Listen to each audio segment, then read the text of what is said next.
back. Welcome back to CEO at the Gas Pump. I am your co-host, Malik Williams-Bey, and today we have a special guest, Mr. Walter Cotton III. Mr. Cotton, for listeners who may be new to your work, could you give us a brief synopsis about how you came to be the GovCon subject matter expert for service-disabled, veteran-owned small businesses? Well, it really depends on what corner you stand on, because if you stand on the corner you're on, I'm the subject matter expert for GovCon for disabled veterans, and you stand on the next corner, I'm late for dinner, right? So, right, I'll show up for what you call me for. I'm probably best known in the federal space for the work that I did in helping the disabled veteran business community move their needle in contracting to well north of $19 billion and exceeding the goal. And I did that because I'm a disabled veteran business owner myself, and I had to solve the hard problem that all disabled veteran business owners have, which is, how do I get past performance? How do I get capability and capacity? How do I become contract viable? And I solved that utilizing the joint venturing business model. And instead of doing what most people would do, which is like hoard it and keep it to myself, I got together with the American Legion and the SBA, because my mama taught me, to one whom much is given, much is expected, and went around the country on my own dime evangelizing to every veteran who would listen the good news about how joint venturing allowed you to instantly create capability and capacity and instantly create past performance.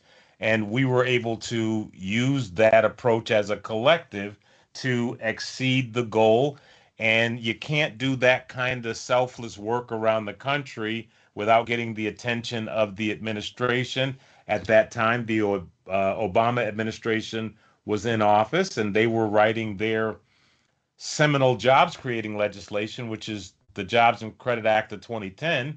And someone asked me if I could help co-author the contracting section of that legislation.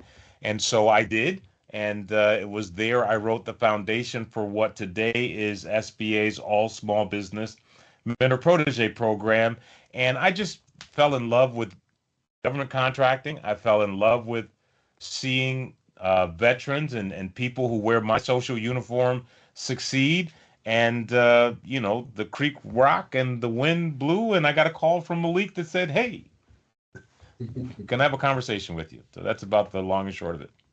Absolutely. I appreciate that. Yeah, I just didn't want to, I don't want to get stuck, but I didn't want to glaze over the fact that you said from $750 million to upwards of $19 billion annually. What gave you the gumption to think that you could make such a bold progression? That's a very good question. I don't think anyone that has ever asked me that question in that particular fashion, but they say that necessity tends to be the mother of invention. And like most people, I was a first generation entrepreneur when I started this government contracting thing. And so I did everything bass backwards, right? I got my loan, right? I got my mahogany desk. I got an office on the 10th floor, right? All of this was coming off of the loan proceeds. No money coming in, everything going out. And so by the time I got to DC to ask these people about a contract, I needed a contract because I had a wife at home who had been supporting the brother's dream, right? While I was over there pretending, right? And so when I got back from DC, understanding that, man, you need more than the preference to get this contract, I desperately needed a contract because I had a wife at home who had been supporting me. And so once I got back at home, I couldn't tell her right that I didn't come back with a contract. And so I did what my mama taught me, right? My mama taught me in times of crisis. She said, "Baby, study yourself, approve." And so I sat down with the books and regulations that I'd glossed over, and I took the Code of Federal Regulations, the FAR, the Federal Acquisition Regulations, and I read it like it was the red letter edition of the Bible. Because the Federal Acquisition Regulation, although it's a voluminous book, only Part 19 applies to small business, and that's what I was. And so in reading that regulation, I mean, literally, following my mama's urging, I need to get some money, I kept seeing language jump off the page that said joint venture. And since I had come to this government contracting appointment from the Fortune 500 perch, I was familiar with joint ventures.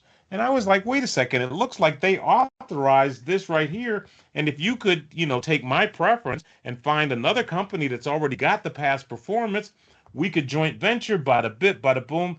And I did that and landed my first contract. But the ultimate answer to your question is necessity was the mother of my invention. Wow, yeah, I appreciate you explaining that.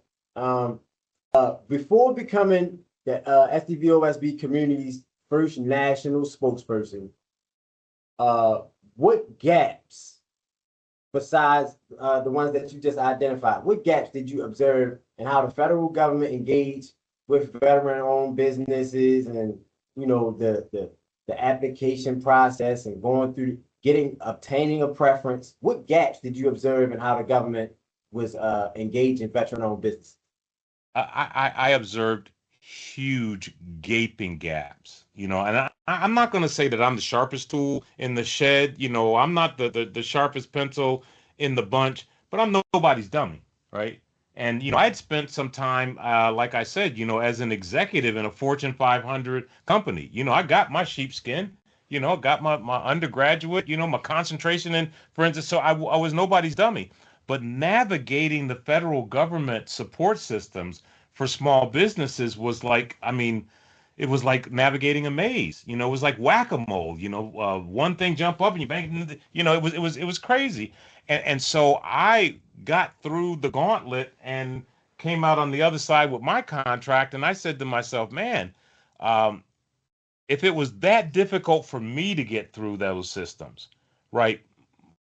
My fraternity members that are still back there in BDUs and boots are never going to make it through it unless somebody like myself, right, gets together with the stakeholders, the powers that be, and gets this bag of breadcrumbs and start leaving trails so that people could find them. And so as a result of the public-private partnering relationships, we closed a lot of gaps for the disabled veterans, and we put in a lot of insulations. Because at that time, we were the newest preference on the street. Mephisto, the woman-owned small business preference had been pimped out. The small disadvantaged business preference also had been strung out. And in the federal contracting space, there's a mature cottage industry built on exploiting small businesses. So we were the new guys on the block, right? And they were like, come on over here, Mephisto. And they started implementing strategies like Rent-A-Vet and the like. So not only did we have to, navigate and figure out how to crack the code, but we had to insulate the program against the opportunists because, they were willing to give you 5 cents on the dollar, even though the government says you're supposed to get 95% on the dollar, right? And so the experiential learning that I acquired over my 20 plus years of government contracting has been invaluable, and I've had the opportunity to help a lot of people create generational wealth for themselves. As a matter of fact, I just got a picture from my client Zero's wife, who passed away in November. It was one of the, as a matter of fact, I'm gonna stop this recording and I'm gonna go get that so that I can share that, because the gentleman's name is Todd Mulvaney, like the penny. And Todd was the first disabled veteran to take a chance on the joint venturing method that, Walter had put together, right? And wow, it's Malik, the spirit is blessing you on this one. And so his wife just sent me this picture of Todd and I that we took at some conference, way back when. And she sent me this wonderful little note here that basically said, thank you for being Todd's mentor and his friend. And last year in January, Todd contacted me, and he had this bucket list item. He wanted to go on this world tour on the Viking Sky ship, and this is like $50,000 a person, right? 4 months, right? Right. And he asked right. me if I would accompany him on this voyage, and I cleared it with the wife. And long story short, it's amazing that he's gone, but it's absolutely fantastic that my client Zero was able to complete the cycle, because this is all about creating and capturing generational wealth that you can pass on to other generations of your family. And I'm happy to report that Todd left Donna with a beautiful home in Selma, South Carolina, with the an elevator to take them down to the boat, right? And they've got a private membership at the country club. And although she don't play golf, that's the kind of outcome that government contracting can create for disabled veterans if we do it right. And I'm on a mission right now to make sure that everyone who is within the sound of my voice, that wears my social uniform, knows that there is a $1.3 trillion wealth transfer underway. And we want to make sure that you guys get it. And I apologize, Malik. Take your show back. That's perfect. That's perfect. It gives me a chance to kind of segue a little bit into, like you said, bringing some more attention to the opportunities that you provided through your knowledge, wisdom, understanding, and experiences in the GovCon space.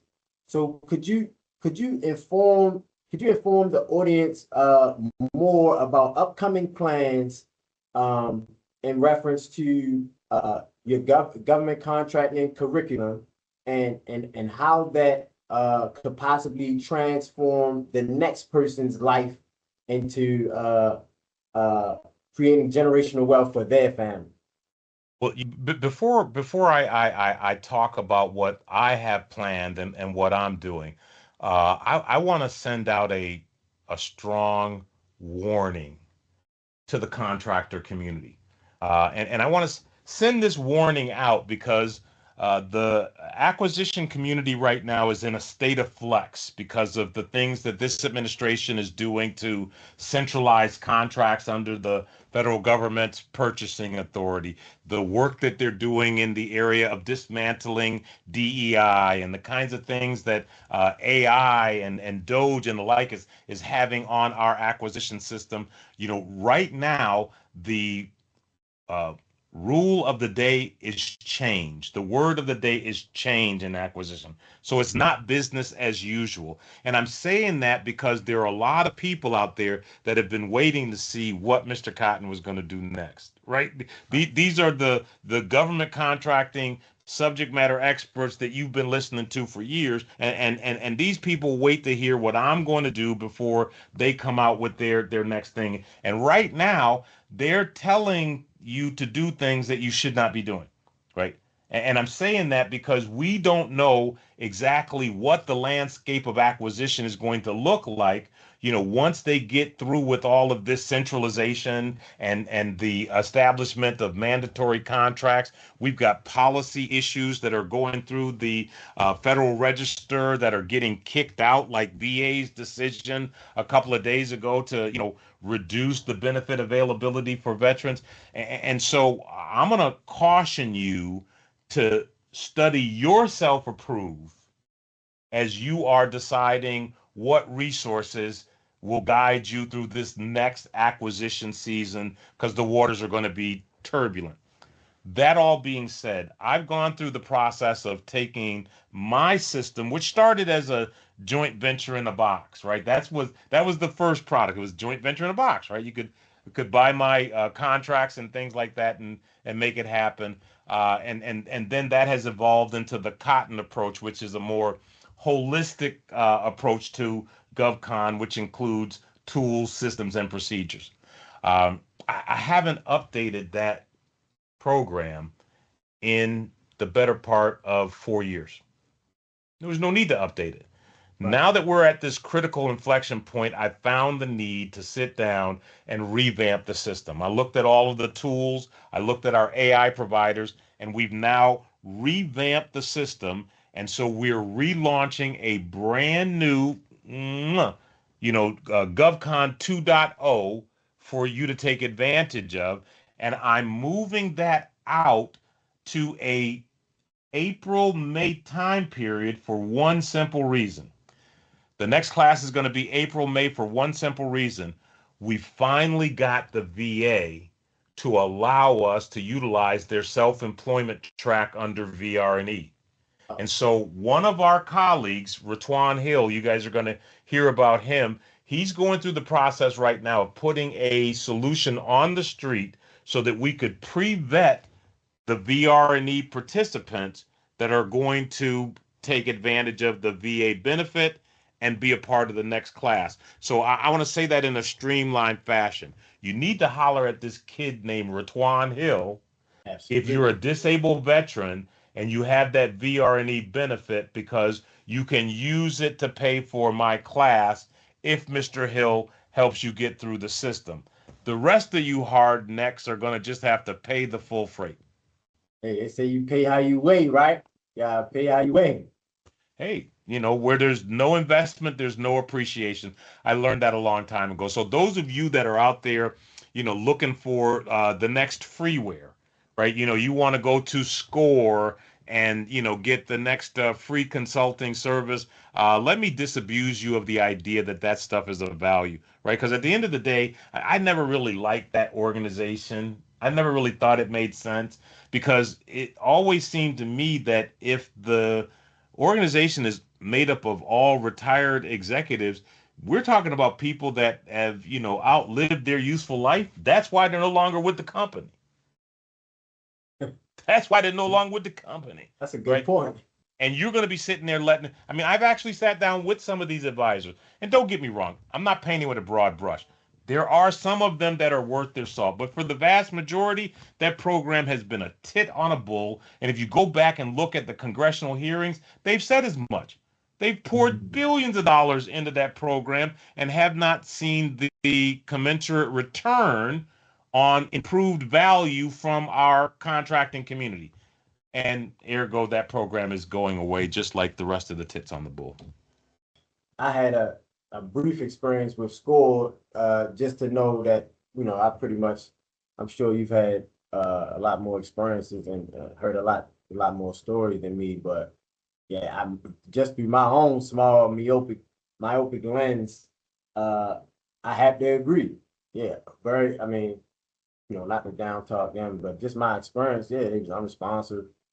Malik, this isn't me down talking anybody. I'm calling it like it is, right? Absolutely. If you throw a rock, the dog that holler is the one you hit, right? And I've got a lot of friends across the government contracting landscape, and many of them are doing a fantastic job, but we got some dogs out there. And we've got to call the dogs for what they are.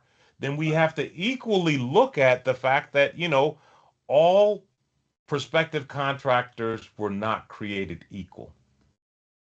And so they can't be treated equal, right? There are some contractors that come to the contracting experience from Silver Spoon Ivy League experience, absolutely, right? And then there are those that, come to the government contracting like I did, right? After a service disabled veteran injury, VR&E, had to finish college afterwards, right? And so I'm stuck in the mustard, from the beginning, trying to play catch up. And so we've got to take into consideration that we've got a citizenry that comes from different perches, right? And we have to provide treatments at the place of need that's needed. That's a profound point. Not everybody had a dad and an uncle who were federal contractors, and they've been teaching them the ropes in the game since they came out of the womb. Some of us are learning how we learn. Could you I hope I'm not veering too far off subject, but could you kind of elaborate on your background prior to college, high school, kind of like your upbringing? Like, since we talking about, our counterparts who may have had a different upbringing, Ivy League, private schools, whatever the case may be, could you kind of shed a little light on that part? Sure, contrary to what people receive when they meet me, and these polysyllabic $100 words that I use, I'm a product of the inner city. I'm a product of a single mom who had three children, and she moved to Syracuse, New York, from Florida to escape an abusive relationship. And Fast forward to when I was about 14, my mother had a nervous breakdown, and I found myself homeless in Syracuse, New York. And I don't mean figuratively homeless. I'm not talking about surfing from, my buddy's couch to my buddy's couch. I'm talking homeless, right? My sister kicked me out because I ate the whole bowl of Captain Crunch, but I digress, right? You guys have all been there. But the long story short, because my story is not a tragedy. My story is a story of triumph, right? Right. I was, as I said, homeless at age 14, but I graduated on time with my graduating class, right? Hmm. Because my mother instilled certain values in me, and I didn't have to go to school after working 9 at night till 6 in the morning when I was working at that overnight restaurant washing dishes, but it did, right? Because it was poured in me, right? I didn't know any better, right? And then, after that experience, I bumbled around and tried to find my way. During that time, there was a program called BEOG, right? That's where the government was paying for inner city kids to go to college. So if you could fog a mirror, they were paying for your full ride to college, right? Right. But I was too, young, dumb, and full of what. And so I didn't even take advantage of that opportunity, right? I went to college, and after 2 semesters, I got academically dismissed. You know why? Because I was the DJ. I, The DJ? I was the DJ, Professor Rockwell, because I do it so swell. Yes, sir. But after that experience of being academically dismissed and experienced some of life's challenges, I found my way to military service. Right, that was the only option that was available to me. And again, necessity tends to be the mother of invention. Right, I needed a career, not a job. I needed some discipline. Right, I needed to not get caught up, and so I joined the service, man. I became a 76 Victor, logistics, they call it today. Back then, they called it material storage and handling.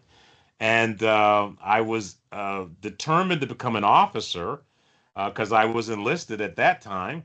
And I got hurt while I was going through one of the many obstacle courses. Because in order for you to go from enlisted to and the officer candidate school, you have to be an exemplary soldier.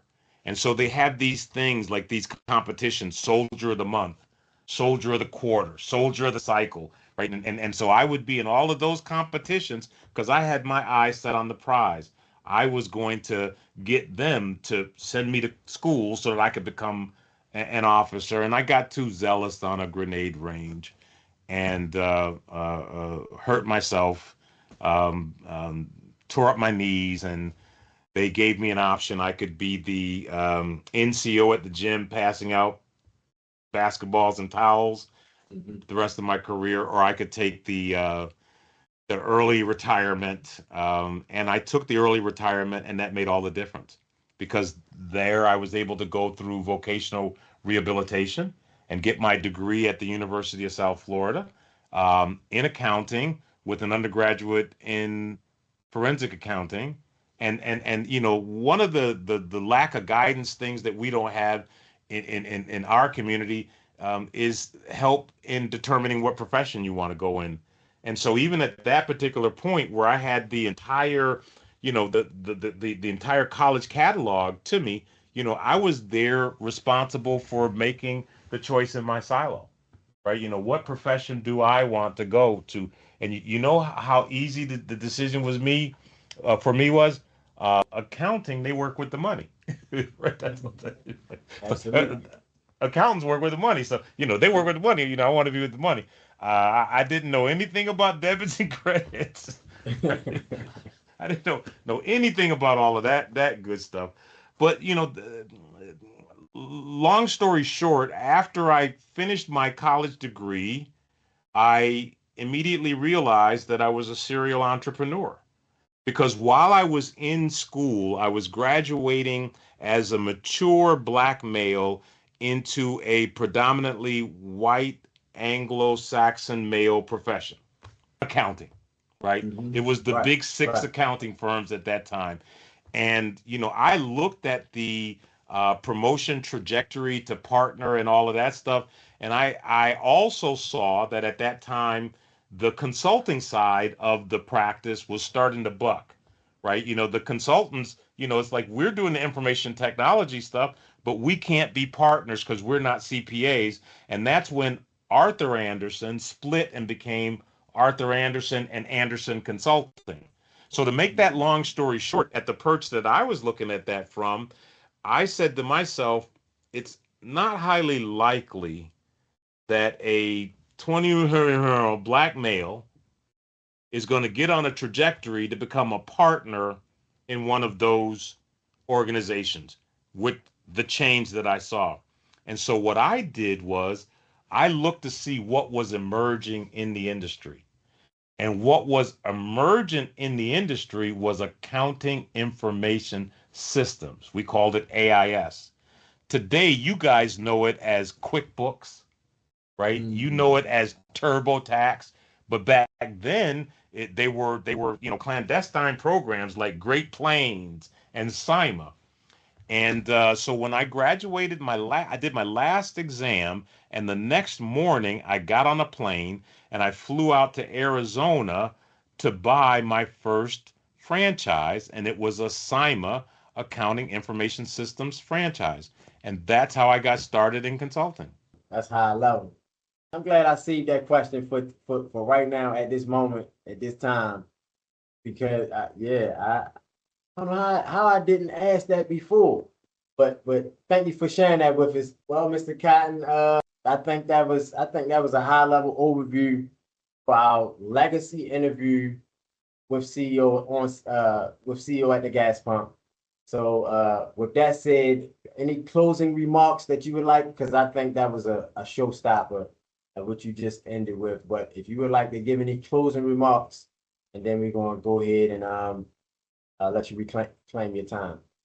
Well, you know, I want to thank you for making me your guest Thank on you. your inaugural platform. I wish you nothing but success, and if I could pour a little bit of confidence in you, young man, you are a natural. You are a natural. Go far and do great things. I appreciate that. I appreciate that. Shout out to Ratwan Hill and 1B8M Solutions. Shout out to Mr. Cotton and the Cotton Exchange. And this has been another episode of CEO at the Gas Pump. And I'm your co-host, Malik Williams-Bey. Until next time.